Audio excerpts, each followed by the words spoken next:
चलिए आगे बढ़ते हैं। नेक्स्ट कॉन्सेप्ट जो है कॉन्सेंट्रेशन टर्म्स रिलेटेड वाला है वो है स्ट्रेंथ ऑफ सॉल्यूशन।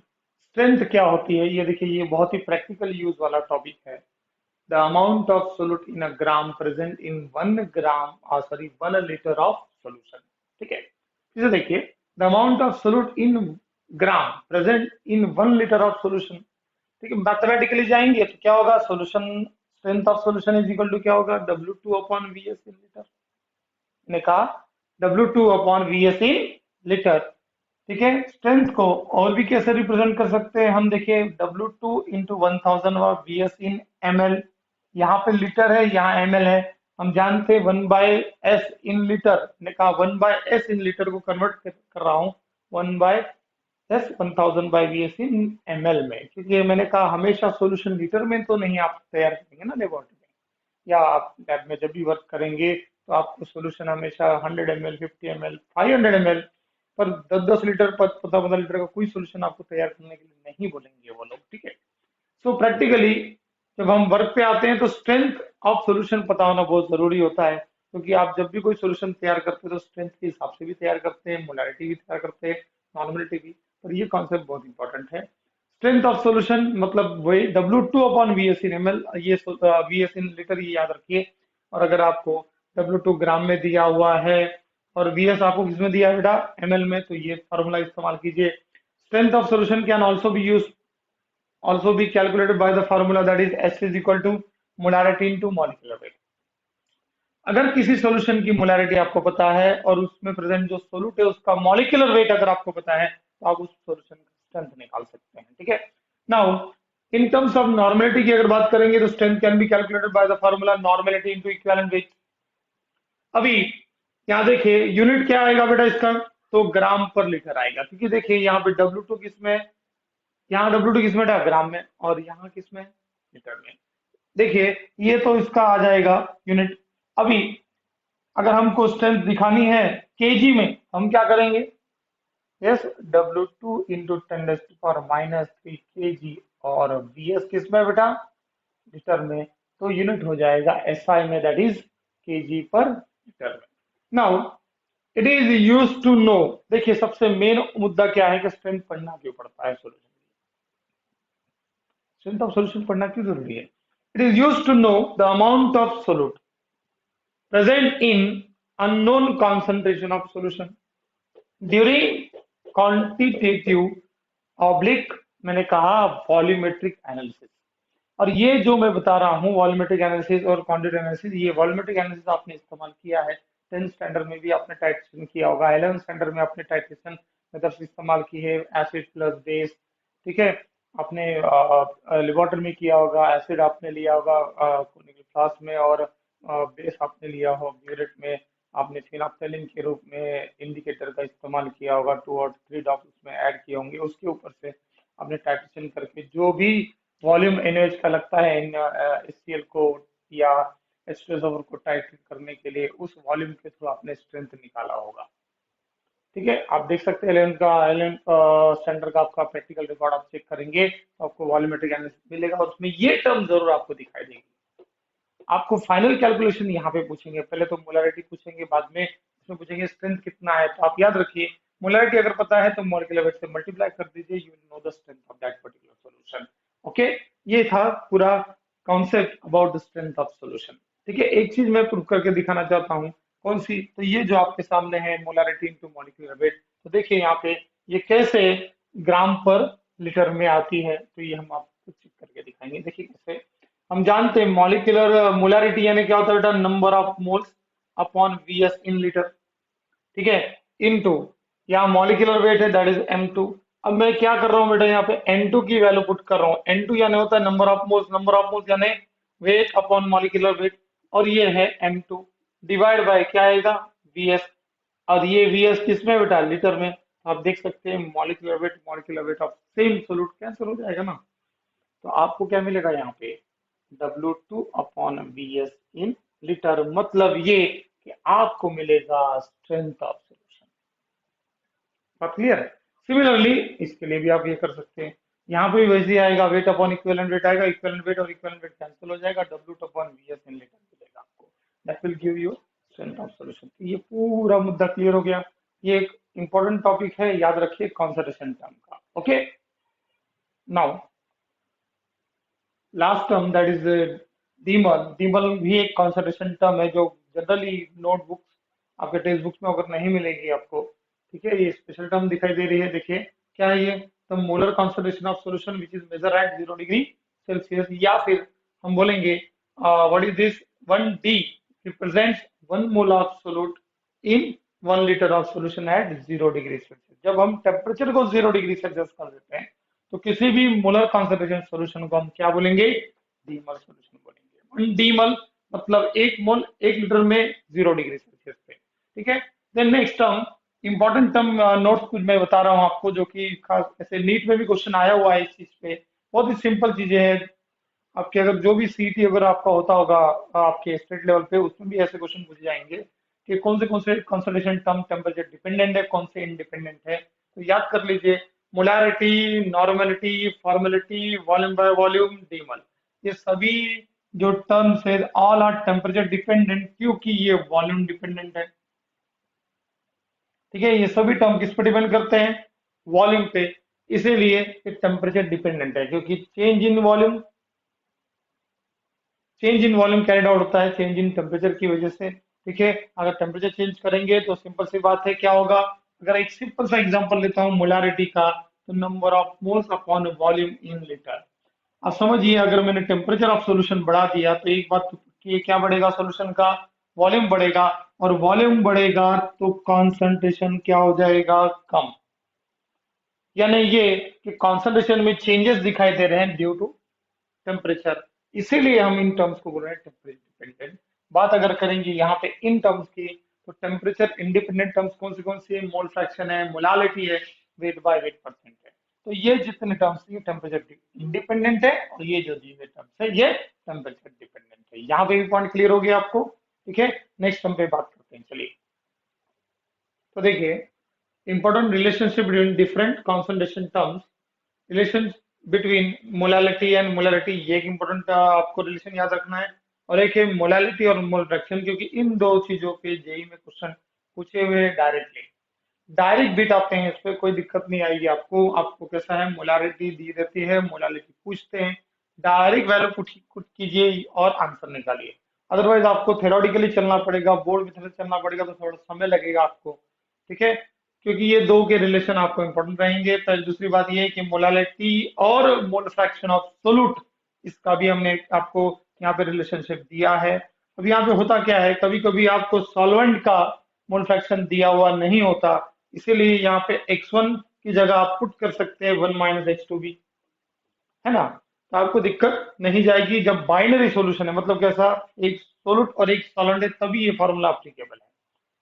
ठीक है, तो क्या फॉर्मूला है, small m is equal to x2 upon x1। ठीक है, 1000 अपॉन m1। तो ये दो फार्मूले थोड़े याद रखेंगे। नाउ देखिए कि यहाँ पे हमने सॉल्यूशंस के लिए कुछ और आपको यहाँ पे फार्मूले दिए हैं, जैसे कि सिंपल प्रॉब्लम्स इसमें भी आते हैं। ठीक है, एक है dilution and mixing of solution, कि हम उसमें दो टाइप आपको दिए हैं, molarity of solution after dilution और molarity of solution after mixing. Molarity of solution after dilution की अगर हम बात करें तो कैसे, यहाँ पे ये अप्लीकेबल किसके लिए है, तो ये भी देख लीजिए पहले कि फॉर सेम सॉल्यूट मेरे पास एक पर्टिकुलर सर्टेन सॉल्यूशन दिया हुआ है, मान के चलिए। ठीक है, इसका वॉल्यूम है 2 लीटर।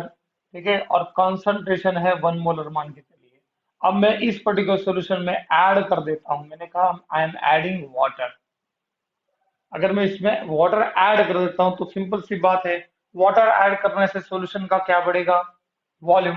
और सॉल्यूशन का अगर वॉल्यूम बढ़ेगा तो कॉन्सेंट्रेशन ऑब्वियसली क्या होगा बेटा, कम होगा।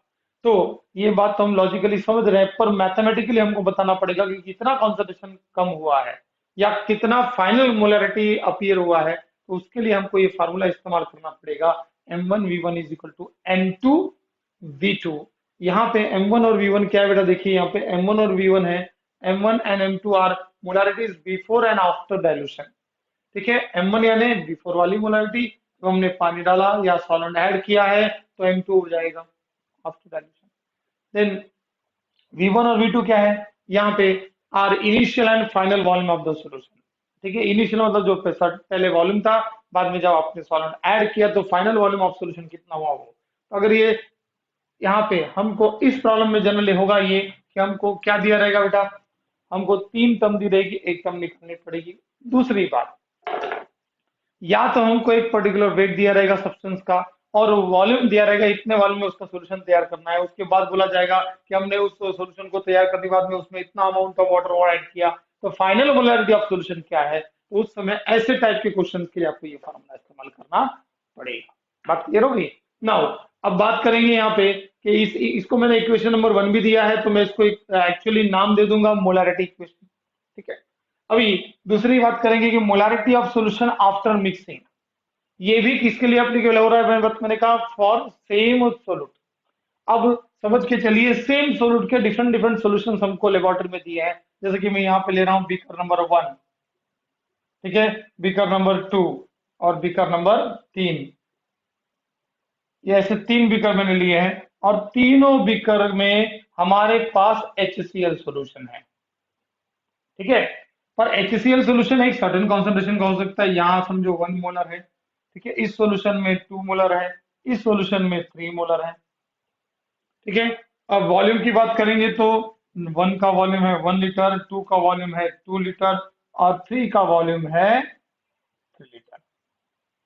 ठीक है, मैंने क्या कहा, पहले वाले का molarity 1, volume 1 litre, 2 molar 2 litre, 3 molar 3 litre. ठीक है, अब समझिए इन तीनों पर्टिकुलर सॉल्यूशंस को मैं मिक्स करता हूं तो मुझे जो सॉल्यूशन मिलेगा वो ज्यादा का वॉल्यूम का होगा ऑब्वियसली। टोटल वॉल्यूम तो आपके सामने कितना आ जाएगा, 6 लीटर, मतलब इन सबको मिक्स करने के बाद।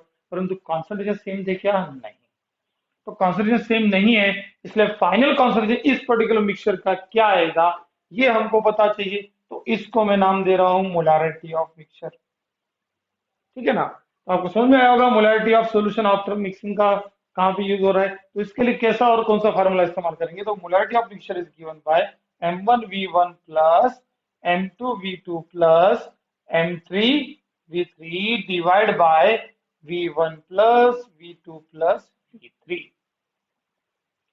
ठीक है, अब मुझे M1 पता है, एम V1 पता है, M2 पता है, V2 पता है, M3 पता है, V3 पता है, V1 V2 V3 भी हमको पता है। हम वैल्यू पुट करेंगे और इस पर्टिकुलर सॉल्यूशन की मोलैरिटी निकाल सकते हैं। आप चेक करिए क्या मोलैरिटी आती है, आपके सामने वैल्यू दी हुई है। ठीक है, okay. Hi students, today we will study what is solubility. ठीक है, what are the types of solution form due to solubility and what are the factor affecting solubility.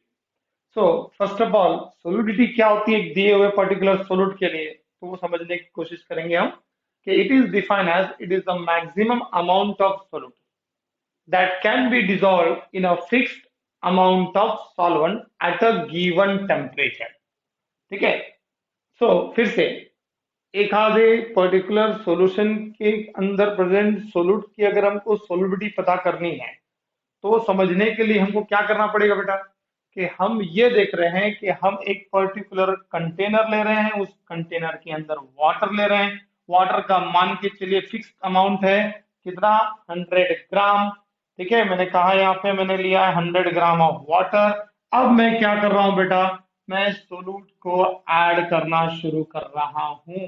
क्या कहा मैंने, मैं जो भी सर्टन सोल्यूट आप ले रहे हैं उसको ऐड करना शुरू कर रहा हूँ और उसको ये थोड़ा थोड़ा धीरे धीरे इसको स्टर करना शुरू करूंगा।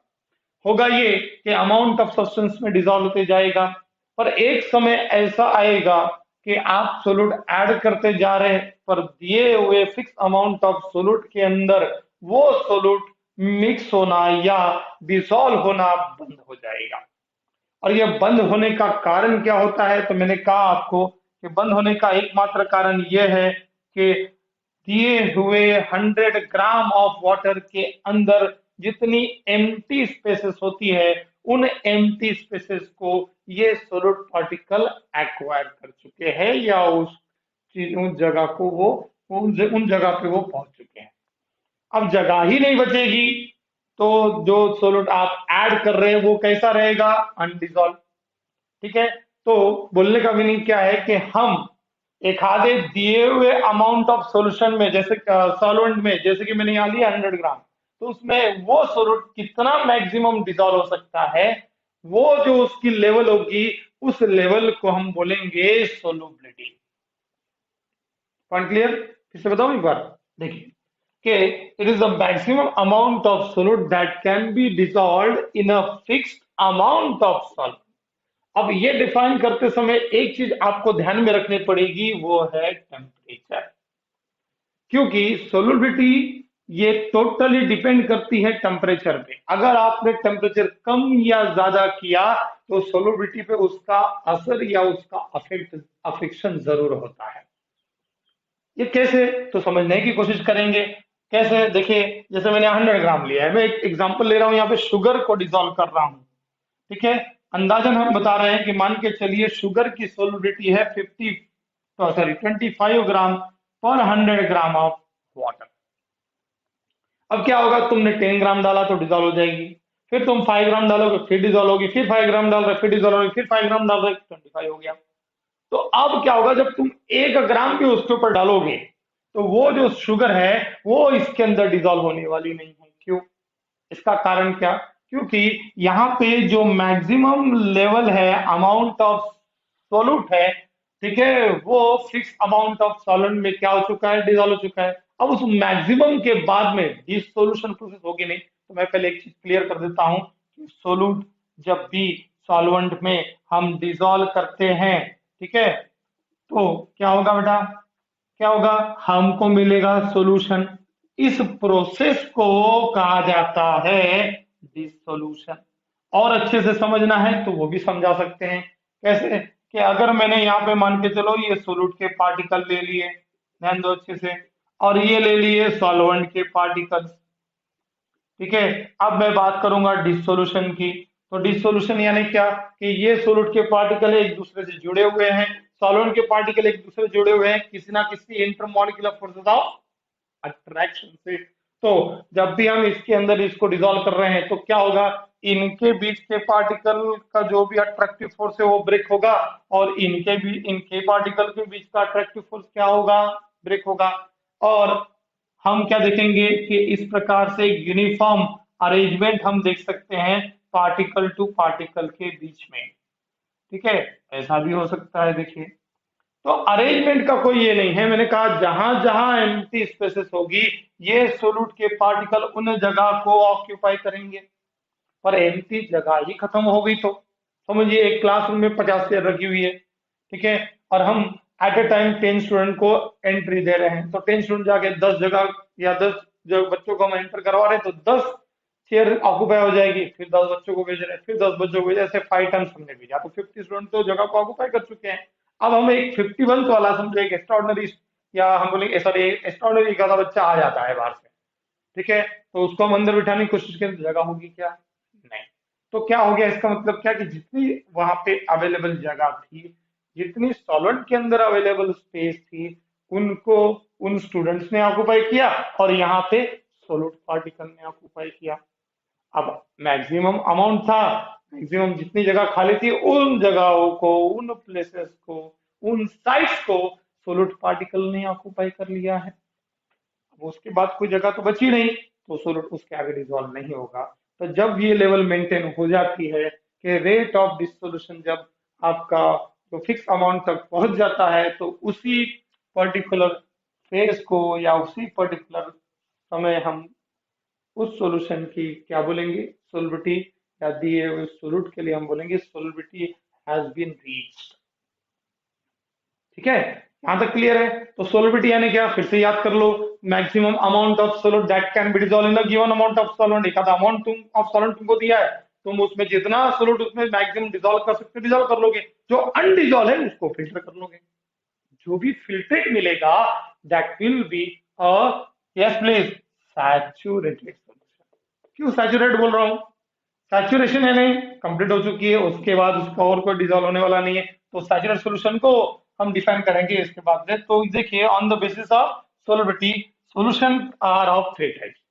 सोलबिलिटी के हिसाब से हम सॉल्यूशन को तीन प्रकार से क्लासिफाई करते हैं। पहला है सैचुरेटेड सॉल्यूशन, दूसरा है अनसैचुरेटेड सॉल्यूशन और तीसरा है सुपर सैचुरेटेड सॉल्यूशन। अभी अगर हम बात करेंगे यहाँ पे तो सैचुरेटेड सॉल्यूशन यानी क्या, तो solution in which maximum amount of solute is dissolved, no further amount of solute can be dissolved, ठीक है, that type of solution is called as saturated solution. मतलब ऐसा सॉल्यूशन जिसमें no more solute can be dissolve, यानी अब इससे ज्यादा कोई भी सोल्यूट के पार्टिकल उसमें डिजोल्व नहीं हो सकते, तो ऐसे सॉल्यूशन को हम क्या बोलेंगे, सैचुरेटेड सॉल्यूशन। मतलब उसकी सोलबिलिटी रीच हो चुकी है। या दूसरे प्रकार से अगर डिफाइन करने की कोशिश करूंगा तो saturated solution is that solution in which solubility of that solute has been reached.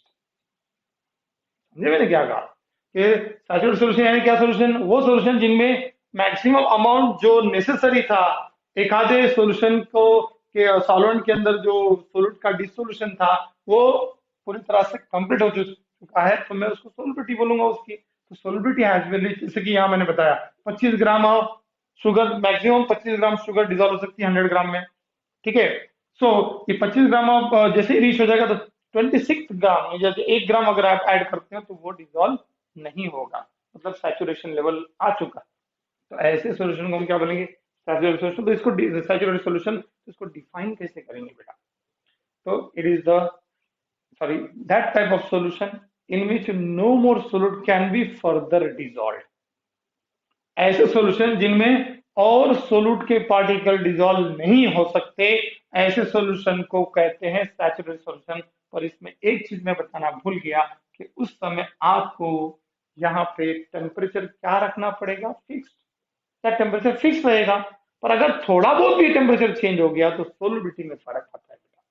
मैंने पहले भी कहा temperature is directly proportional to volume, ठीक है। और टेम्परेचर बढ़ेगा तो सोल्यूशन का क्या बढ़ेगा बेटा, volume. Volume density is equal to क्या होता है, मास अपॉन वॉल्यूम। वाटर की डेंसिटी वैसे भी होती है 0.9998 एट स्टैंडर्ड टेम्परेचर जो भी दिया होगा 25 डिग्री सेल्सियस मान के चलिए, तो अप्रोक्सीमेटली वन ही तो है क्या, तो मास इज इक्वल टू क्या हो जाएगा, वॉल्यूम ना, ठीक है ना। तो मतलब ये कि मैं वॉल्यूम बोल दूं या मास बोल दूं, तो मीनिंग तो एक ही हो जाएगा, क्योंकि डेंसिटी आ रही है वन, तो टेम्परेचर अगर बढ़ता है तो वॉल्यूम भी बढ़ेगा, और वॉल्यूम बढ़ेगा तो पार्टिकल के बीच का स्पेस बढ़ेगा, और स्पेस बढ़ेगा तो सैचुरेशन लेवल भी ऊपर नीचे जाएगा। देखा जाए तो सैचुरेशन लेवल ऊपर ही जाएगा क्योंकि वॉल्यूम, तो और सोल्यूट उसमें डिजॉल्व होगा। तो देखिए मेरा बोलने का सेंस ये है कि सैचुरेटेड सॉल्यूशन वो सॉल्यूशन होता है जिसमें फर्दर और सोल्यूट के पार्टिकल डिजॉल्व नहीं हो सकते दिए हुए टेम्परेचर पर, ठीक है। अब बात करते हैं अनसैचुरेटेड सॉल्यूशन। इसी बेसिस से आप सोचिए अनसैचुरेटेड सॉल्यूशन क्या होगा, तो अनसैचुरेटेड सॉल्यूशन वो सॉल्यूशन होगा जो जो दिए हुए टेम्परेचर पे और सोल्यूट अपने अंदर डिजॉल्व कर सकता है in order to have a saturated solution. So those solution in which more amount of solute can be dissolved in order to reach a saturation level, that solutions are called as unsaturated solution, ठीक है। जैसे कि मैंने कहा 25 ग्राम dissolve होता है sugar का 100 ग्राम में, तो आपने मात्र 18 ग्राम डिजोल्व किया होगा, तो ऐसे सॉल्यूशन को मैं क्या बोलूंगा, अनसैचुरेटेड। क्यों, क्योंकि मैक्सिमम जो अमाउंट है वो रीच नहीं हुआ है, अभी भी 7 ग्राम ऑफ शुगर इस 100 ग्राम में ऑफ वाटर या सॉल्यूशन में डिजॉल्व हो सकता है। ये बात क्लियर हो गई। सो अनसैचुरेटेड मतलब more solute can be dissolve, saturated मतलब no more solute can be dissolve at a given temperature. अब ये स्पेशल केस आ गई कौन सी, सुपर सैचुरेटेड की। तो super saturated solution is that solution which contain more amount of solute that is required, मैं बोलूंगा super saturated solution ऐसा solution होता है जिसमें ज्यादा अमाउंट ऑफ सोल्यूट प्रेजेंट होता है जो कि जरूरी है, जो कि मैंने कहा मैक्सिमम अमाउंट ऑफ सोल्यूट जो होता है उससे भी ज्यादा अमाउंट ऑफ सोल्यूट उसमें प्रेजेंट रहेगा। परंतु ये बात याद रखिए सुपर सैचुरेटेड सॉल्यूशन कैसे होते हैं बेटा, सुपर सैचुरेटेड सॉल्यूशन के अनस्टेबल होते हैं, ठीक है। अनस्टेबल क्यों, क्योंकि उनमें मोर अमाउंट ऑफ सोल्यूट प्रेजेंट है जो सैचुरेशन लेवल को मेंटेन करने के लिए लगता है उससे भी ज्यादा अवेलेबल है। तो ये रेयर केसेस में आएंगे या हम बोलेंगे ऐसे सॉल्यूशन हम तैयार नहीं करते हैं, ठीक है। परंतु जब जब भी सैचुरेशन लेवल के ऊपर कोई सॉल्यूशन तैयार होता है तो जो भी ज्यादा अमाउंट ऑफ सोल्यूट है वो प्रेसिपिटेट आउट होना शुरू हो जाता है। तो सोलुबिलिटी ये फैक्टर बहुत इंपॉर्टेंट है, क्योंकि ये फैक्टर आपको आयोनिक इक्विलिब्रियम चैप्टर में भी पढ़ना पड़ेगा। ठीक है, तो उसमें आपको सोलबिलिटी प्रोडक्ट, आपको बाकी चीजों के बारे में भी मैंने कहा समझना पड़ेगा। तो उसमें एक सोलबिलिटी प्रोडक्ट का एक फार्मूला भी है जिसके ऊपर आप नीट और जेई में क्वेश्चन भी आते हैं। ठीक है, सो यहाँ पे मेन चीज समझ लीजिए कि what is solubility. That is nothing but maximum amount of solute that can be dissolve in a given amount of solvent. ठीक है, गिवन अमाउंट ऑफ सॉल्वेंट बोल रहा हूँ, साथ में गिवन टेम्परेचर भी बोल रहा हूँ, टेम्परेचर चेंज तो सोलबिलिटी चेंज। ठीक है, अभी उसमें बेसिस कैसे बताया गया, on the basis of solubility solution are of three types, saturated, unsaturated, super saturated. Saturated solution, no more amount of solute can be dissolved at a given temperature. Unsaturated, more amount of solute can be dissolved at a given temperature to reach solubility. ठीक है, then to reach saturation level. Then supersaturated solution contain more amount of solute that is required to form a amount of solute that can be that is required to maintain the saturation level. Saturation level से ज्यादा amount of solution content है, ऐसा मैं बोलना चाहता हूँ। ठीक है, यहाँ पे भी पॉइंट क्लियर हो गया। तो ये तीन टाइप्स है सोल्यूशन और डिसोल्यूशन की। अब हम देखेंगे कि सैचुरेशन लेवल एक्चुअली मेंटेन होता है, क्या होता है, तो ये समझाएंगे। ठीक है, एक बार फिर से थोड़ा सा सुपर सैचुरेट सॉल्यूशन के बारे में समझ लेते हैं, क्योंकि ये कॉन्सेप्ट बच्चों को जल्दी दिमाग में नहीं बैठता है। तो देखिए, solution that contain excess amount of solute then the required for formation of saturated solution. बेटा मतलब क्या हो गया इसका, कि ये जो सॉल्यूशन होगा इसमें सोल्यूट का कंटेंट ज्यादा होगा, ठीक है, then the required for formation of saturation level.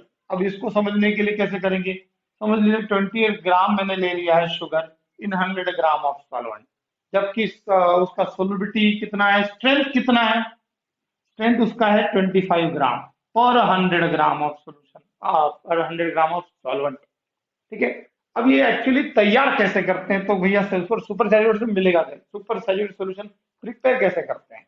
तो हम क्या करेंगे, एक कंटेनर लेंगे, ठीक है, इसमें 100 ग्राम ऑफ वाटर ले रहे हैं। ठीक है, और हमने क्या किया है, 25 ग्राम से ज्यादा शुगर इसमें डाल दी है। मैंने कहा 25 ग्राम से ज्यादा डाल दी है, होगा ये कि 25 ग्राम तक तो डिजॉल्व होगा, फिर ये क्या होगी, अनडिजॉल्व शुगर इसके अंदर प्रेजेंट होगी। अब मैं क्या करूंगा, यहाँ पे थोड़ा हीटिंग करना शुरू कर दूंगा, बर्नर लगा देता हूँ, थोड़ा हीटिंग करना शुरू करूंगा, तो इस सॉल्यूशन का टेम्परेचर बढ़ना शुरू हो जाएगा। अब टेम्परेचर बढ़ेगा तो क्या बढ़ेगा, वॉल्यूम, वॉल्यूम बढ़ेगा तो स्पेस बढ़ेगी। अब ये जो अनडिजॉल्व था वो भी इस सॉल्यूशन में डिजॉल्व होना शुरू हो जाएगा। ठीक है ना, अब डिजॉल्व होना शुरू हो जाएगा तो धीरे धीरे ये भी डिसअपियर हो जाएगा। मतलब अब थोड़े हाई टेम्परेचर पे जो अनडिजॉल्व शुगर थी अब वो हो चुकी है डिजॉल्व शुगर।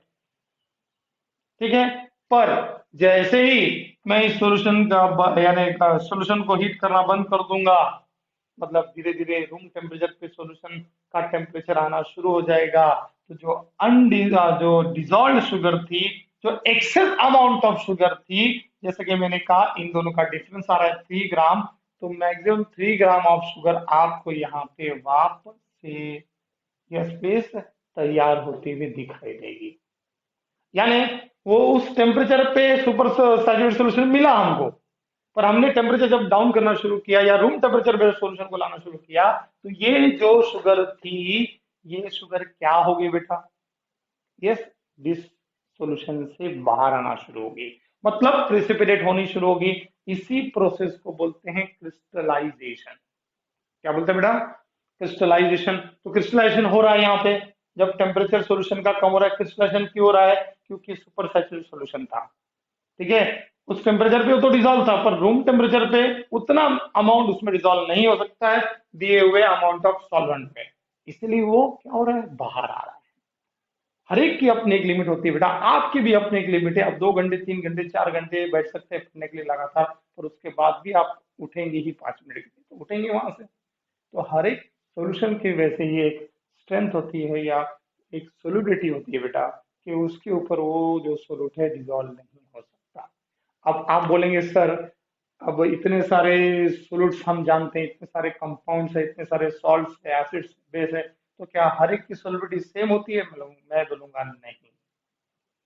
अब ये सोलिडिटी भी ये सोलिडिटी है, कुछ फैक्टर्स पे डिपेंड करती है, तो वो हम डिस्कस करने वाले लेटर। पर पहले ये चीज समझ लीजिए कि सुपर सैचुरेटेड सॉल्यूशन क्या होता है। ठीक है, अब मैं आपको एक चीज समझाने वाला हूँ, ध्यान दीजिए यहाँ पे कि सैचुरेशन लेवल मेंटेन कैसे होता है। ठीक है, कि हमको कैसे पता चलेगा कि सैचुरेशन लेवल आ चुका है दिए हुए पर्टिकुलर, यस प्लीज, दिए हुए पर्टिकुलर सॉल्यूशन के लिए या दिए हुए पर्टिकुलर सोल्यूट के लिए। तो ध्यान दीजिए, मैं पहले क्लियर कर देता हूं कि हम जब भी कोई सोल्यूट ऐड करते हैं किसमें, सॉल्वेंट में, तो हमको क्या मिलता है बेटा, सॉल्यूशन। और सॉल्यूशन जब भी बन रहा होगा तो मुझे क्या मिलेगा यहाँ पे, मैं एरो दिखा के आपको क्या दिखा रहा हूँ यहाँ पे, सॉल्यूशन। अब एरो दिखा दिया इसका मतलब ये मत समझिएगा ये रिएक्शन है, क्योंकि सॉल्यूशन होमोजेनियस मिक्सचर होते हैं, दो या दो से ज्यादा नॉन रिएक्टिव कंपोनेंट्स के। तो मैं एरो नहीं दिखाता हूँ ना, तो आप फिर कंफ्यूज हो जाएंगे, तो मैं डबल एरो दिखा रहा हूँ। ठीक है, मुझे सॉल्यूशन मिल रहा है। ठीक है, परंतु चलो ठीक है, फिर से मेंटेन करते हैं वही चीज को कि सोल्यूट और सॉल्वेंट हमको क्या दे रहा है, सॉल्यूशन। मैं इस प्रोसेस को नाम दूंगा डिसोल्यूशन। याद रखिए, जब भी हम किसी सोल्यूट को सॉल्वेंट में डिसॉल्व करते हैं तो इस फॉरवर्ड प्रोसेस को मैं नाम दूंगा डिसोल्यूशन। ठीक है, तो यहाँ पे मैं एक टर्म इंट्रोड्यूस कर रहा हूं, वो है रेट ऑफ डिसोल्यूशन, मतलब स्पीड ऑफ डिसोल्यूशन, मतलब वेलोसिटी ऑफ डिसोल्यूशन। ठीक है, क्योंकि जैसे ही मैंने सोलूट उसमें पानी के अंदर डाला, ठीक है, सोलूट ने जब मारा सोलूट सॉल्वेंट के अंदर, तो सोलूट डिजॉल्व होना शुरू हो गया। हर एक सोलूट के डिजॉल्व होने की भी स्पीड भी रहेगी, कि कोई जल्दी डिजॉल्व होगा और कोई धीरे डिसॉल्व होगा। तो ये जो रेट है, ये वर्ड को समझिए, रेट मतलब उसकी स्पीड हो गई डिसोल्यूशन की, डिसोल्यूशन मतलब एक आधे सोल्यूट का सॉल्वेंट में जाना और सॉल्यूशन तैयार करना। ठीक है, मेरा मुद्दा ये है कि रेट ऑफ डिसोल्यूशन जो है वो डिपेंड किस पे करता है। तो रेट ऑफ डिसोल्यूशन डिपेंड करता है, एक जनरलाइजेशन है सोल्यूट और सॉल्वेंट के लिए या सॉल्यूशन तैयार करने के लिए, उस जनरलाइजेशन को बोलते हैं लाइक डिसॉल्व। इस फिनोमिना पे जो है सॉल्यूशन तैयार होते हैं।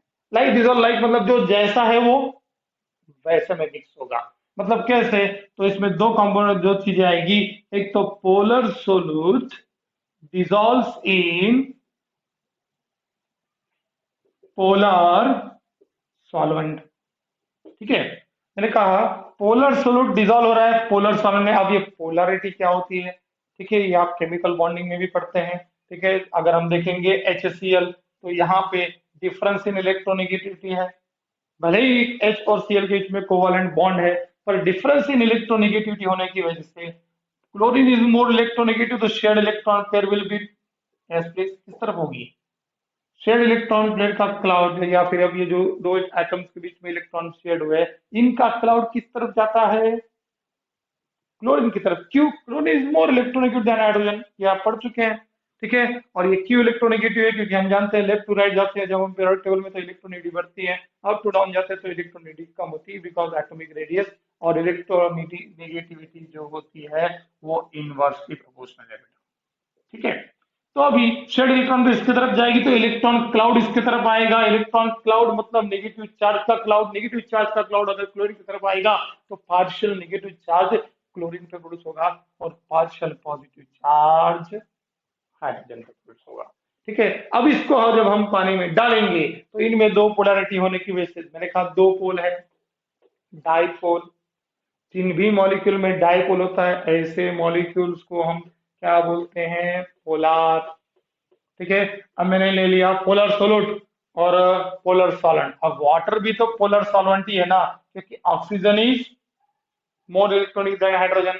ठीक है, तो partial negative partial positive partial मतलब polar solvent polar solute. Phenomena कौन सा लागू होगा, लाइक डिसॉल्व लाइक। पर वही चीज अगर मैंने कहा एसिडिक एसिड में ले रहा हूं, ठीक है, जब भी एसिडिक एसिड को अगर मैं वाटर में डिसॉल्व करता हूं तो मुझे दो आयन्स मिलते हैं, एक एसिटेट आयन और एक H+ आयन। ठीक है, ये दो आयन जो है पानी में जाएंगे और यस प्लीज रिस्पेक्टिवली अपने हाइड्रेट्स तैयार करेंगे। ठीक है, अभी हाइड्रेट कैसे तैयार करते हैं क्या नहीं, ये सब चीजें आप लोग केमिकल बॉन्डिंग में पढ़ चुके हैं। ठीक है, तो समझने की कोशिश कीजिए मैं क्या बोल रहा हूँ कि ये पोलर मॉलिक्यूल है बेटा, और ये वाटर भी क्या है, पोलर सॉल्वेंट है, तो लाइक डिसॉल्व लाइक का फिनोमिनन लागू होगा। पर अब जब हम देखते हैं कि ऑयल को जब हम वाटर में डिसॉल्व करते हैं तो सॉल्यूशन तैयार नहीं होता। दो दो डिस्टिंक्ट फेजेस हमको वहां दिखाई देती है, एक ऑयल लिक्विड फेज और एक वाटर लिक्विड फेज। तो ऐसे मिक्सचर को मैं हेट्रोजीनियस मिक्सचर बोलूंगा। और सॉल्यूशन एक्चुअली होते क्या है, होमोजेनियस मिक्सचर ऑफ टू और मोर कंपोनेंट। ठीक है, सो यहाँ दो डिस्टिंक्ट फेजेस हमको मिलती है, पर यहाँ हमको डिस्टिंक्ट फेजेस नहीं मिलेगी, चाहे वो HCl और वाटर हो या फिर एसिडिक एसिड प्लस वाटर हो। समझ में, यहाँ एक सिंगल फेज हमको मिलेगी, वो है लिक्विड फेज। ठीक है, सो लाइक डिसॉल्व लाइक का फिनोमेना समझ में आ गया होगा आपको कि polar solute dissolves in polar solvent. ठीक है, non polar solute does not dissolve in non polar solute does not dissolve in polar solvent. But इसमें एक और फिनोमेना क्या आएगा, non polar solute like naphthalene. ठीक है, naphthalene dissolves in non polar solvent. Example के लिए मैं ले रहा हूं बेंजीन। ठीक है, हम देखते हैं नैप्थलीन बेंजीन में डिसॉल्व होती है, क्यों, क्योंकि ये भी नॉन पोलर है, ये भी नॉन पोलर है, दोनों हाइड्रोकार्बन है। हाइड्रोकार्बन नॉन पोलर होते हैं, क्यों, कार्बन और हाइड्रोजन की इलेक्ट्रोनेगेटिविटी जो डिफरेंस होता है वो अप्रोक्सीमेटली 0 होता है। ठीक है, तो ये नॉन पोलर है, कोई पोलैरिटी नहीं, कोई पोलैरिटी नहीं, इसलिए पोलर सॉल्वेंट में डिसॉल्व नहीं हो सकते, तो डिसॉल्व किसमें होंगे, नॉन पोलर सॉल्वेंट में। तो अभी देखिए ये लाइक डिसॉल्व लाइक का फिनोमेना आपको समझ में आया बेटा। ठीक है, सो हम देख रहे हैं कि क्यों सोल्यूट सॉल्वेंट में डिसॉल्व होता है और उस प्रोसेस को डिसोल्यूशन क्यों बोलते हैं, तो ये सब चीजें आपको समझ में आ जाएगी इस पर्टिकुलर फिनोमेना के साथ में। ठीक है, क्या कहा मैंने, इस पर्टिकुलर फिनोमेना के साथ में आपको क्लियर हो गया। अब एक चीज और इसमें बताना चाहूंगा, देख लीजिए थोड़ा सा कि मैं जिन चीजों पे आपको ये समझाने की कोशिश कर रहा हूँ कि सैचुरेशन लेवल, मैं एक्चुअली क्या समझाने की कोशिश कर रहा हूँ आपको कि सैचुरेशन लेवल मेंटेन कैसे होती है। ठीक है, तो यहाँ देखिए आप समझिए कि जो सैचुरेशन लेवल है वो मेंटेन हो चुकी है, मतलब अब क्या हो रहा है, मैं सोलूट डालते जा रहा हूँ तो भी क्या हो रहा है, डिसोल्यूशन प्रोसेस आगे नहीं बढ़ रही है। अब होगा ये कि दिए हुए सॉल्यूशन के अंदर सोलूट पार्टिकल की संख्या हो गई ज्यादा, जितने चाहिए थे उससे ज्यादा हो चुकी है। तो अब ये सोलूट के जो पार्टिकल होंगे, ये सोलूट के पार्टिकल एक दूसरे के साथ कोलाइड होंगे।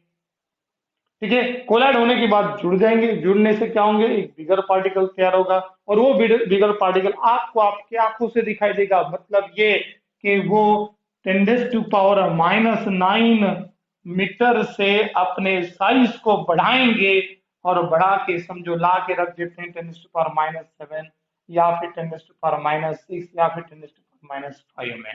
तो अब हम जानते हैं कि ये जो साइज है मीटर में, ठीक है बेटा, ये जो साइज है ये साइज किसके लिए है, सस्पेंशन के लिए।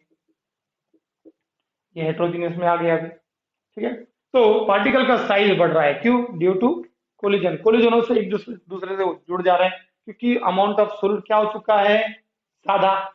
नहीं समझा, फिर से बता रहा हूँ, देखिए हमने क्या किया, एक सोल्यूशन लिया, उसमें एक सोल्यूट डाला, सोल्यूट डालते गए, ठीक है, सैचुरेशन लेवल मेंटेन होगी, पर जो अनडिजॉल्व सोल्यूट था अब वो क्या कर रहा है, वो सॉल्यूशन में प्रेजेंट जो सोल्यूट के पार्टिकल है वो क्या हो रहे हैं बेटा, एक दूसरे से कोलाइड हो रहे हैं। सॉल्यूशन में प्रेजेंट जो अनडिजॉल्व है वो नहीं, सॉल्यूशन के अंदर जो प्रेजेंट है, डिजॉल्व हो गए जो हो चुके थे, वो अब एक दूसरे से कोलाइड हो रहे हैं, क्योंकि सोल्यूट ज्यादा हो चुका है। और जब ज्यादा भीड़ होगी एक रूम के अंदर तो कोलिजन तो होगा ही। ठीक है, जब वो टकराएंगे वो एक दूसरे के साथ में, टकराने की वजह से जुड़ जाएंगे, जुड़ने से बड़े पार्टिकल तैयार हो जाएंगे, और बड़े पार्टिकल साइज बढ़ना मतलब प्रेसिपिटेट आउट होना। इस प्रोसेस को नाम देंगे क्या बेटा, हम इस प्रोसेस को नाम देंगे क्रिस्टलाइजेशन। ठीक है बेटा, क्या कहा मैंने, क्रिस्टलाइजेशन। तो यहाँ पे दूसरा एक और फिनोमेना उस समय रन होता रहेगा, दूसरा एक और फिनोमेना उस समय चलते रहेगा, और उस फिनोमेना को नाम दूंगा मैं रेट ऑफ क्रिस्टलाइजेशन। ठीक है, पर अब देखिए यहाँ पे, जब मैंने सोलूट सॉल्वेंट में डालना शुरू किया तो उस प्रोसेस को नाम दिया डिसोल्यूशन और तैयार क्या हुआ, सॉल्यूशन। अब क्या हो रहा है कि सॉल्यूशन के अंदर के सोलूट पार्टिकल कोलाइड हो रहे हैं और क्या हो रहा है बेटा, प्रेसिपिटेट आउट हो रहे हैं। मतलब उस समय या इसके रिवर्स प्रोसेस को मैं नाम दे दूंगा क्रिस्टलाइजेशन। बोलूंगा बेटा क्रिस्टलाइजेशन। अब ये क्रिस्टलाइजेशन प्रोसेस भी ऑकर हो रही है। तो सॉल्यूशन में दो process at a time run होती है, कौन सी? यस, डिसोल्यूशन और क्रिस्टलाइजेशन। पर जब भी रेट ऑफ डिसोल्यूशन जो है रेट ऑफ क्रिस्टलाइजेशन के बराबर आ जाता है तो हम ये बोलेंगे कि इस कंडीशन पे हमको मिलेगा सैचुरेटेड सॉल्यूशन। ठीक है, तो rate of dissolution is equal to rate of crystallization that particular at this particular level at this equilibrium, okay, we will say a saturated solution has been formed। बात clear होगी? मैंने क्या कहा मैंने, saturation level has been form. तो ये हो गया सैचुरेशन लेवल तैयार करने का तरीका। मैंने कहा सैचुरेशन लेवल मेंटेन कब होगी, जब rate of dissolution is equal to rate of crystallization. और मैं क्लियर कर दे रहा हूं ये दोनों के दोनों प्रोसेसेस कैसी है, एक दूसरे को किस पर्टिकुलर इक्विलिब्रियम में ले जा रही है, डायनामिक इक्विलिब्रियम। अब ये डायनामिक का मतलब क्या होता है कि प्रोसेस में जब मैं सॉल्यूशन को रख देता हूं या सॉल्यूशन तैयार करता हूं तो सॉल्यूशन में हमको किसी प्रकार का कोई चेंज दिखाई नहीं देता। ठीक है, परंतु उस समय भी जो है सोल्यूट सॉल्वेंट में डिजोल्व होकर सॉल्यूशन तैयार कर रहा होता है और सॉल्यूशन के अंदर पार्टिकल जो एक दूसरे के साथ कोलाइड होके यस किस में जा रहे हैं, क्रिस्टलाइजेशन में जा रहे हैं। मतलब ये दोनों प्रोसेस एक उसी समय कंटिन्यूअसली चल रही होती पर होती है इक्विलिब्रियम में। मतलब कैसे, अगर 10 पार्टिकल इस सॉल्यूशन में जा रहे हैं at the same time 10 particle यहां से क्रिस्टलाइज होकर वापस आ रहे हैं। इसीलिए आपको सॉल्यूशन में किसी भी प्रकार के कॉन्सेंट्रेशन का कोई चेंज आपको दिखाई नहीं देगा, strength will remain as it is. इसी इसी पर्टिकुलर कंडीशन को हम बोलेंगे सैचुरेशन लेवल और सॉल्यूशन को बोलेंगे सैचुरेटेड सॉल्यूशन। Got it? ये सब चीज क्लियर हो गई। तो सैचुरेशन लेवल कैसे मेंटेन होती है, कैसे सोल्यूट सॉल्वेंट में जाकर डिसॉल्व होता है, आपको समझ में आया होगा। ठीक है, बाकी आगे हम देखेंगे। Now factor affecting solubility of solid in liquid. इसके पहले हमने क्या पढ़ा था बेटा, याद कीजिए। इसके पहले हमने पढ़ा था solubility and types of solution on the basis of solubility. ठीक है, अब इसके आगे का जो पर्टिकुलर टॉपिक है वो है factor affecting solubility of solid in liquid. ठीक है, इसमें 3 फैक्टर मेन है जिसके थ्रू हम एक्सप्लेन करेंगे कि सोलबिलिटी पे कैसा अफेक्शन इसका होगा। ठीक है, पहला फैक्टर है nature of solute and solvent, दूसरा फैक्टर है इफेक्ट ऑफ टेम्परेचर और तीसरा फैक्टर है आपका इफेक्ट ऑफ प्रेशर। अगर हम बात करें पहले फैक्टर की तो पहला फैक्टर क्या है बेटा, nature of solute and solvent. अब नेचर की अगर बात करेंगे हम तो नेचर में कौन सी चीजें इन्वॉल्व होगी इसके, तो सबसे मेन है इनके बीच का इंटरमॉलिक्यूलर फोर्सेस ऑफ अट्रैक्शन। क्या कहा मैंने, इनके बीच का इंटरमॉलिक्यूलर फोर्सेस ऑफ अट्रैक्शन। अब हम जानते हैं कोई भी सोल्यूट जब सॉलिड में डिसॉल्व होता है तो एक चीज आप क्लियर समझ लीजिए कि जो सोल्यूट का इंटरमॉलिक्यूलर इंटरेक्शन है, ठीक है, सोल्यूट का जो नेचर है अगर वो सॉलिड के नेचर के बराबर है या इक्वल है तो वो सोल्यूट इजीली उस पर्टिकुलर सॉलिड में क्या होगा, डिसॉल्व होगा। अगर हमको ये चीज समझनी है तो हम क्या करेंगे, हम बोलेंगे कि इंटरमॉलिक्यूलर फोर्सेस क्या होने चाहिए, यस प्लीज, सेम होने चाहिए। अब इंटरमॉलिक्यूलर फोर्सेस में भी अगर मैं बात करूं यहाँ पे तो मॉलिक्यूल्स जनरली कौन किस में सोलुबल है, ये पर्टिकुलर फिनोमेना आता है, इसके पहले हम पढ़ चुके हैं, ये लाइक डिसॉल्व लाइक के थ्रू। यानी इस फिनोमेना के थ्रू हम बता सकते हैं कि कौन सा सोल्यूट कौन से सॉल्वेंट में डिसॉल्व होगा। अब लाइक डिसॉल्व लाइक मतलब कैसा, इस पे हम चर्चा कर चुके थे कि पोलर सोल्यूट जो है वो पोलर सॉल्वेंट में डिसॉल्व होता है। ठीक है, क्या कहा मैंने, पोलर सोल्यूट अगर है तो वो किस में डिसॉल्व होगा बेटा, पोलर सॉल्वेंट में। ठीक है, अब पोलर सोल्यूट बोलते जैसे कि हम जानते हैं NaCl एक पोलर सोल्यूट है। ठीक है, और वाटर क्या है बेटा, एक पोलर सॉल्वेंट है। अगर हम बात करें यहाँ पे NaCl की, NaCl जब पानी में डिजोल्व होता है तो तैयार करता है Na प्लस और Cl माइनस आयन। ठीक है, अब ये Na प्लस और Cl माइनस आयन वाटर में सोलुबल इसलिए क्योंकि ये वाटर के साथ अपना क्या तैयार करते हैं, हाइड्रेट, और एनर्जी रिलीज करते हैं, और रिलीज एनर्जी को हम बोलते हैं हाइड्रेशन एनर्जी या फिर सॉल्वेशन एनर्जी। जब ये एनर्जी रिलीज होती है तो जितनी ज्यादा एनर्जी रिलीज होगी उतनी ज्यादा सोलबिलिटी होगी। और एक चीज मैं और बता दूं आपको, ये जो सोलबिलिटी है ये डिपेंड करती है सोलबिलिटी, ठीक है, सोलिडिटी डिपेंड करती है, ठीक है, एनर्जी या फिर मैं बोलूंगा एंथैल्पी ऑफ हाइड्रेशन पे। ठीक है, अगर enthalpy of hydration, sorry, hydration ज्यादा है तो सोलिडिटी भी ज्यादा होगी। अब बात करेंगे एंथैल्पी ऑफ हाइड्रेशन यानी क्या। जब भी कोई सोल्यूट सॉल्वेंट में या वाटर में डिसॉल्व किया जाता है, मेनली वाटर में जब डिसॉल्व किया जाएगा तो वो जो सोल्यूट है वो तैयार करेगा अपना हाइड्रेट। ठीक है, हाइड्रेट कैसे तैयार होता है मैंने पहले भी बताया था कि ये कटायन है। कटायन है तो वाटर का जो निगेटिव पोल है वो कैसा होता है, क्योंकि oxygen is more electronegative and hydrogen is electropositive. तो ऑक्सीजन पे चार्ज कौन सा आएगा, नेगेटिव, और हाइड्रोजन पे चार्ज कौन सा आएगा, पॉजिटिव। ये क्यों आता है, क्योंकि डिफरेंस इन इलेक्ट्रोनेगेटिविटी है। ठीक है, शेयर्ड इलेक्ट्रॉन पेयर ऑक्सीजन की तरफ जाती है तो पार्शियल नेगेटिव चार्ज आता है, और हाइड्रोजन पे पार्शियल पॉजिटिव चार्ज आता है। बॉन्ड ब्रेक नहीं होता, पर क्लाउड, इलेक्ट्रॉन क्लाउड का मूवमेंट होगा बॉन्ड के, एक सिंगल कोवेलेंट बॉन्ड के अंदर।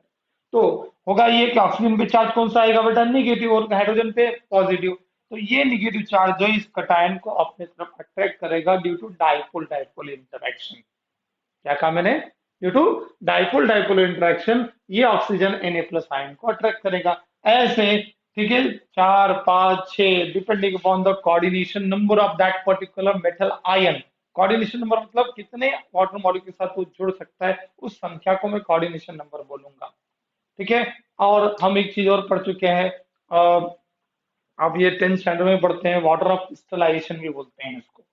ठीक है, तो वो कैसा होता है, वो आयन के साथ कितने H2O मॉलिक्यूल जुड़ सकते हैं, that is also called as water of crystallization. तो वो चीजें फैक्टर अलग है।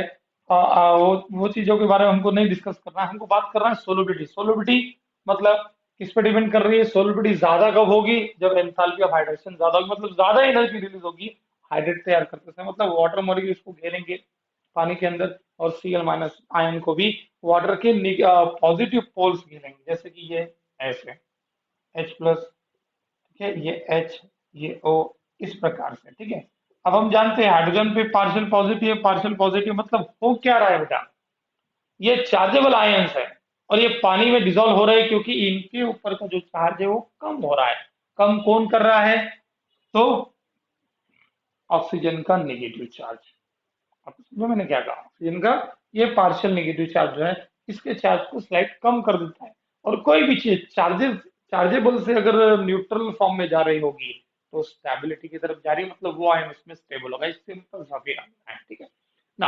अब बात कर रहे हैं हम कि पोलर सोल्यूट डिसॉल्व होंगे पोलर सॉल्वेंट में, ठीक है, और नॉन पोलर सोल्यूट डिसॉल्व होंगे किसमें बेटा, नॉन पोलर सॉल्वेंट में। ये हम पहले भी पढ़ चुके हैं, नॉन पोलर सॉल्वेंट में। ठीक है, अब अगर हम बात करेंगे यहाँ पे तो ये चीज क्लियर हो चुकी है आपको, हाइड्रेट कैसे तैयार होता है क्या नहीं।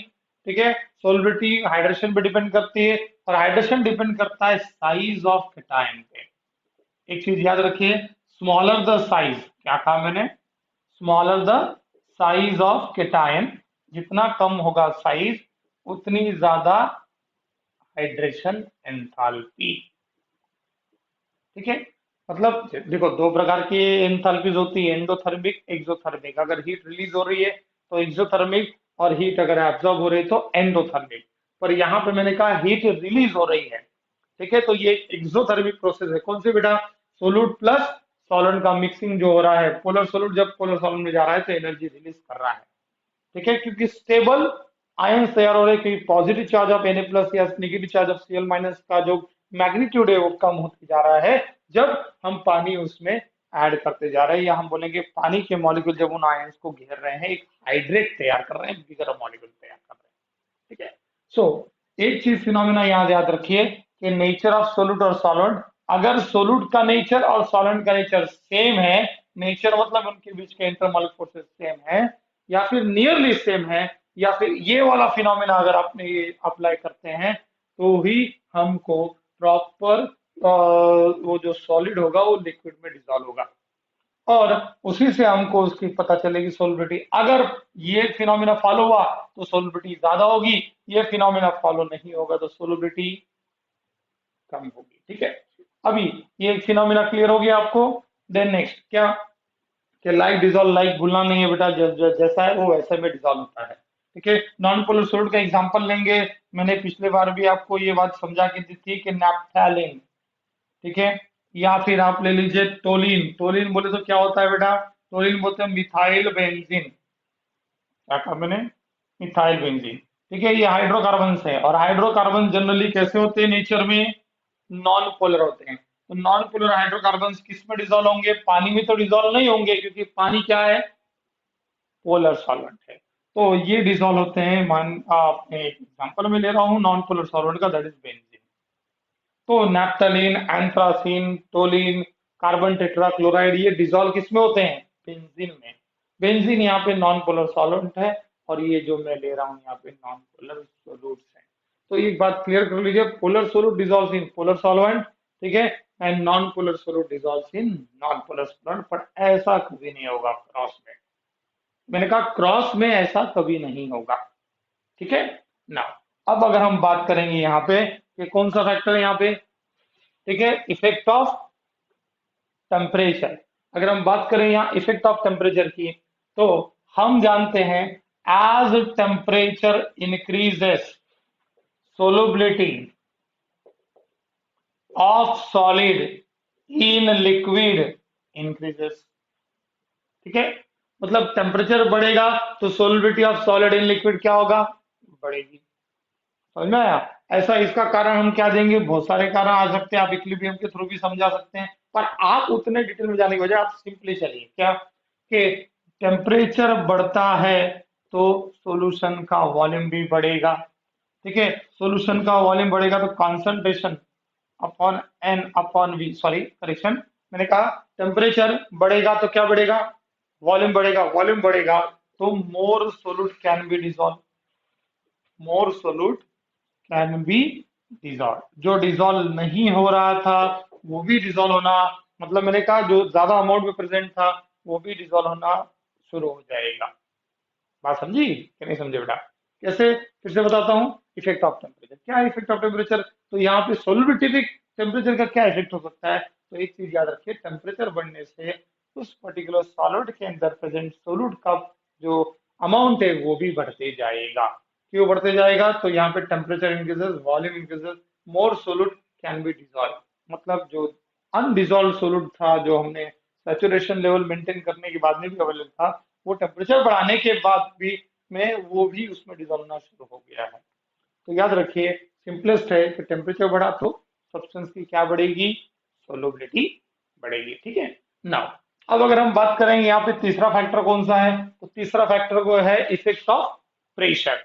इफेक्ट ऑफ प्रेशर की बात करेंगे, मेरे पास में एक पर्टिकुलर यहाँ पे सॉल्यूशन है, इस सॉल्यूशन में मैंने क्या किया बेटा, सॉल्यूशन तैयार कर लिया है किसका, एक्वियस शुगर सॉल्यूशन, और कुछ अनडिजॉल्व शुगर जो है यहाँ पे मैंने रख दिया है सॉल्यूशन के अंदर प्रेजेंट है। अब मैं क्या करूंगा यहाँ पे बेटा, इफेक्ट ऑफ प्रेशर समझाने के लिए मुझे यहाँ पे एक पिस्टन लेना पड़ेगा।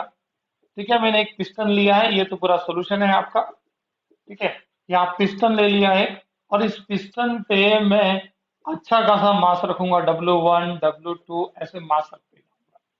तो जब मैं एक कोई ऑब्जेक्ट ऐसा W1 मास का या W2 मास का मैं इसके ऊपर रखूंगा, तो ऑब्वियसली पिस्टन क्या होगा, उस पर्टिकुलर सॉल्यूशन थोड़ा कंप्रेस करने की कोशिश करेगा। पर मेरा क्वेश्चन ये है कि कंप्रेस हो रहा है, मतलब यहाँ पे क्या अप्लाई हो रहा है बेटा, फोर्स हो रहा है, तो फोर्स पर unit area is called as pressure. ठीक है, फोर्स पर यूनिट एरिया में अप्लाई कर रहा हूं तो ऑब्वियसली इस पे प्रेशर अप्लाई हो रहा है, पर ये प्रेशर अप्लाई करने से यहाँ जो प्रेजेंट सोल्यूट है वो पानी के अंदर डिजोल्व हो रहा क्या, नहीं होगा।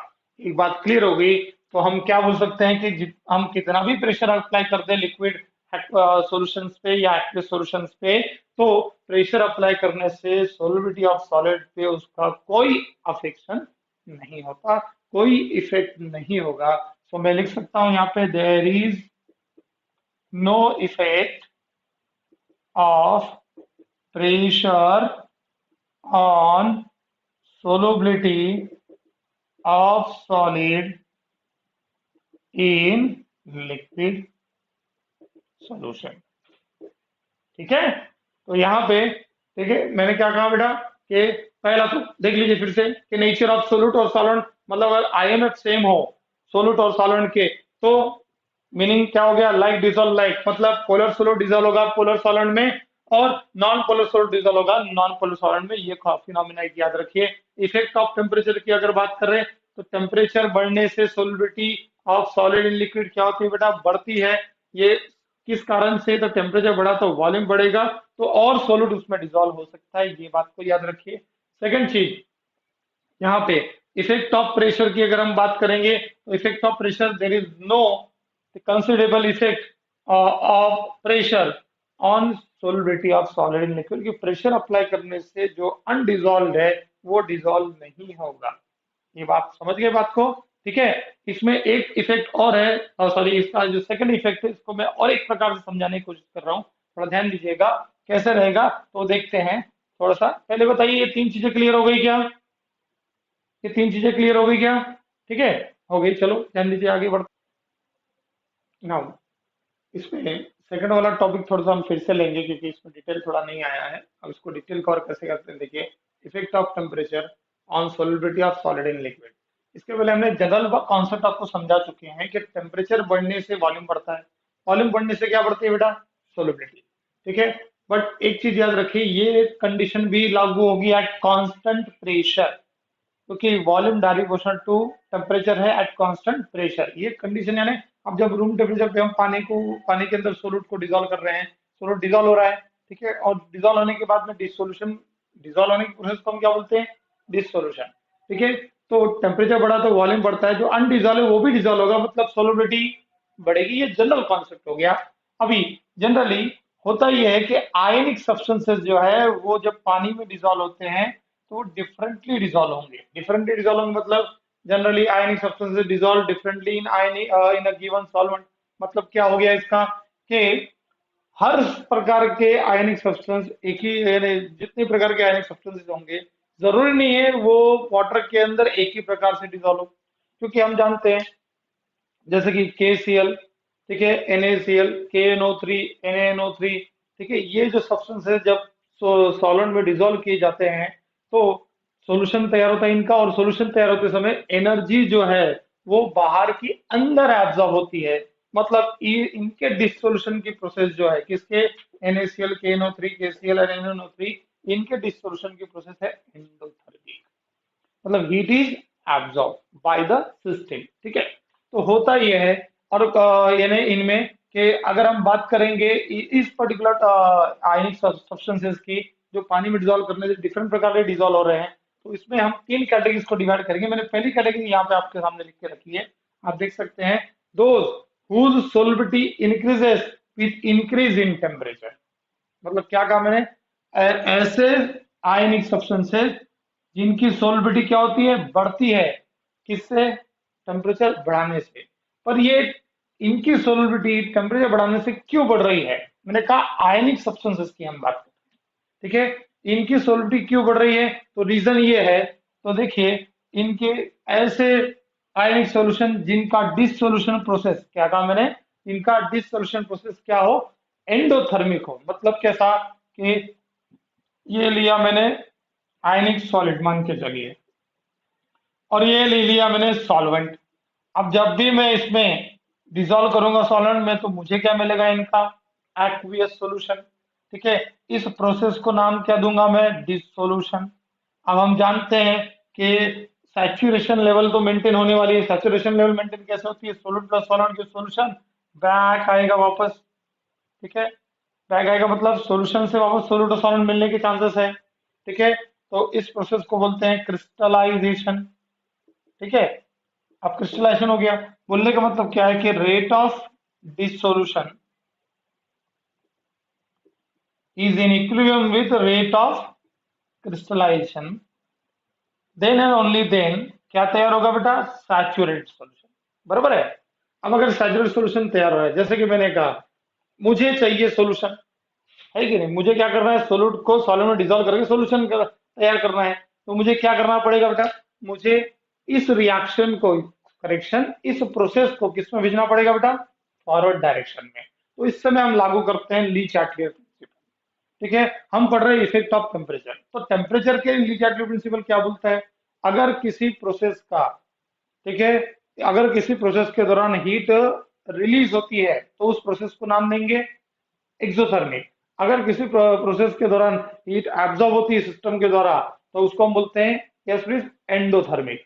तो अभी यहाँ पे हम क्या देख रहे हैं कि जब भी सोलूट को सॉल्वेंट में डिसॉल्व किया जा रहा है तो क्या हो रहा है बेटा, ये सोलूट प्लस सॉल्वेंट डिसोल्यूशन, डिसोल्यूशन के बाद क्या, डिसोल्यूशन से हमको सोल्यूशन मिल रहा है। तो इस प्रोसेस के दौरान बात करेंगे तो ये प्रोसेस के लिए हमने क्या लिखा है, प्रोसेस कैसी है, प्रोसेस कैसी है बेटा, एंडोथर्मिक है। कैसी है, एंडोथर्मिक। मतलब हम बोलेंगे कि इस दौरान जब रिएक्शन फॉरवर्ड डायरेक्शन में थी तो क्या हो रहा है, हीट एब्जॉर्ब हो रही है। क्या हो रही है बेटा, हीट एब्जॉर्ब हो रही है। तो ली चार्टर प्रिंसिपल ये बोलता है कि इफेक्ट्स को प्रॉपर करने के लिए हमको इसका, अगर कोई प्रोसेस एंडोथर्मिक है तो टेम्परेचर बढ़ाने से रिएक्शन फॉरवर्ड डायरेक्शन जाएगी, अगर कोई प्रोसेस एक्सोथर्मिक है तो टेम्परेचर कम करने से रिएक्शन फॉरवर्ड डायरेक्शन जाएगी।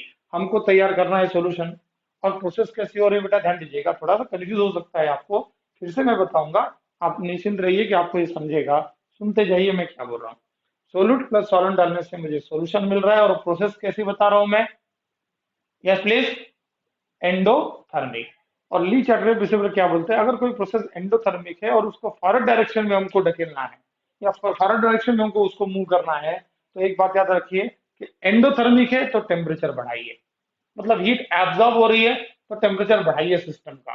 ठीक है, तो रिएक्शन फॉरवर्ड डायरेक्शन में जाएगी। ठीक है, अब यहाँ पे मैंने क्या कहा कि solubility solubility increases with increase in temperature. क्यों सोलिबिलिटी क्यों बढ़ रही है, अगर एंडोथर्मिक है, मैंने टेम्परेचर कम किया तो प्रोसेस क्या हो जाएगी, वापस आ जाएगी, मतलब सोलूट वापस से जनरेट होना शुरू हो जाएगा। तो सिंपलेस्ट भाषा में चलिए मैं जो समझा रहा हूँ कि मुझे तैयार करना है सॉल्यूशन, तो सोलूट प्लस सॉल्वेंट जब मैं मिक्स करूंगा तो उस प्रोसेस को नाम दे रहा डिसोल्यूशन। और उस मिक्सिंग के दौरान में सॉल्यूशन का जो एंथैल्पी चेंज है, दैट इज डेल्टा एच है, प्रोसेस है, ये प्रोसेस एंडोथर्मिक है। और ली चैटर्न प्रिंसिपल ये बोलता है कि अगर कोई प्रोसेस एंडोथर्मिक है और उसको फ्लड डायरेक्शन में अगर आपको भेजना है तो टेम्परेचर अब बढ़ाइए। ठीक है, और अगर कोई प्रोसेस एक्सोथर्मिक है, मतलब डेल्टा एच अगर उसका नेगेटिव है, तो टेम्परेचर को कम कीजिए in order to have an reaction in forward direction. So एक बात क्लियर हो जाती है इससे कि अगर मुझे इस प्रकार के आयनिक सब्सटेंसेस की, कौन से प्रकार के, NaCl, KNO3, KCl, NaNO3, ये जो आयनिक सब्सटेंसेस है इनकी सोलिबिलिटी को मुझे बढ़ाना है तो मुझे टेम्परेचर बढ़ाना पड़ेगा, क्योंकि इनके डिसोल्यूशन के प्रोसेस के दौरान एनर्जी, यस प्लीज, एब्जॉर्ब हो रही है। तो टेम्परेचर बढ़ाने से रिएक्शन या प्रोसेस जो होगी वो किस तरफ जाएगी, फॉरवर्ड डायरेक्शन में। बात समझ में आ गई। ठीक है, तो ये एक फैक्टर हो गया। देन यहाँ पे effect of temperature on solubility of solid and liquid हम देख रहे थे। इसमें सेकंड पॉइंट में लिख रहा हूँ, पहला पॉइंट में आपको समझा चुका हूँ, solubility increases with increase in temperature.